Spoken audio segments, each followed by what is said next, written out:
Woman's time has expired. Yields back. The chair now recognizes the gentleman from Florida, Mr. Gates. White House staffers are some of the most powerful people on the planet Earth. Oftentimes, they get the dispositive opinion on appointments to different positions within the federal government. They influence statements of administrative policy.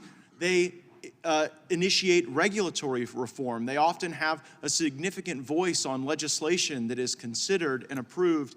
And so, Mr. Sauer, I want to understand how many of these intensely powerful people who work in the Biden White House were involved in this effort that you've been investigating regarding the desire to shape discussions on social media? At least 20 and very likely more. And was there a ringleader of this group, someone who had pervasive and repeated efforts to try to coerce social media companies to shape the truth according to the Biden White House? Deputy Assistant to the President Rob Flaherty and also Andy Slavitt. Who is Rob Flaherty? He is the, I believe, the digital coordinator for the White House. His level is Deputy Assistant to the President. And what behaviors of Mr. Flaherty did you observe that you found troubling? We've seen many, many pages of emails between Mr. Flaherty and social media platforms where he relentlessly badgers them to increase the censorship of ordinary Americans' free speech on social media, and he gets results. You see the platforms agreeing to censor things that are truthful, that do not violate their policies at the behest and at the pressure of the White House. Can you give an example of that?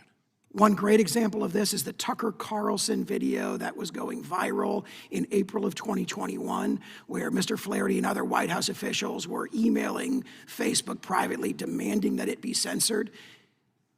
Facebook responded, "This does not violate our policies. It has not been fact-checked, but nevertheless, we are substantially deboosting it and limiting its distribution on our platforms, even though we haven't identified anything false in it. And even though it does not, they had a positive determination that it does not violate their policies." And did you assess that Facebook took that action as a direct consequence of the badgering coming from Mr. Flaherty in the Biden White House? That is a compelling inference from the email traffic back and forth that we obtained in discovery. And did Mr. Flaherty ever request any reports from social media companies on specific censorship issues? Very frequently. In fact, he was demanding that again and again. His steady drumbeat was what he called borderline content, that the email traffic makes clear. Borderline is what they call often true content, things like personal anecdotes, opposition to vaccination expressed in terms of political opposition, things of that nature. That is what he wanted to target, and he was frequently asking for reports back. They were sending in bi-weekly crowd tangle reports to the White House. They did that through the close of our discovery period last August in 2022. So there was an overwhelming effort to get them to check their homework, if you will, to get them to report back on how much censorship are you doing and is it going to meet our standards as the White House? An overwhelming effort, badgering social media companies, demanding reports from those social media companies directly to someone in the White House. And as my colleagues on the other side of the aisle remind us, not all speech is protected. Some speech is illegal.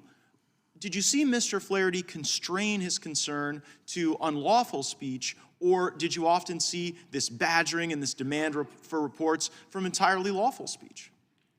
Virtually everything. I can't remember a single instance of them going after unlawful speech. Almost all of it was after lawful speech? Virtually everything that I can recall here was lawful First Amendment protected speech that was being targeted. We heard from the witness that the Democrats brought today that these were but suggestions, that of course the government should be able to make suggestions to social media companies. What would be your response to that testimony? The characterization of them as suggestions is contradicted by overwhelming evidence. Calling Flaherty, for example, Mr. Flaherty's communication suggestions is akin to saying that the earth is flat or the moon is made of green cheese. Well, And of course, if someone shared those viewpoints, that would be lawful speech, wouldn't it? You'd be allowed to say that on social media, and based on the Not US if Mr. Flaherty were in charge. that is the difference. And in fact, what happened was you had a de facto suppression of many, many views, including truthful views, political organization at the behest of White House officials and other federal officials. And I would suggest, Mr. Chairman, that when you have these intensely powerful people with the ability to control so many things, even a suggestion is coercive and problematic and worthy of the committee's review. I yield back. Thank the gentleman for his 5 minutes. The gentleman yields back. Thanks for watching, everybody. Make sure to hit that subscribe button. Turn on your notifications so every time I put out a video, you can know about it. It'll come up in your feed. Hit that like button if you liked it. And be positive. Peace.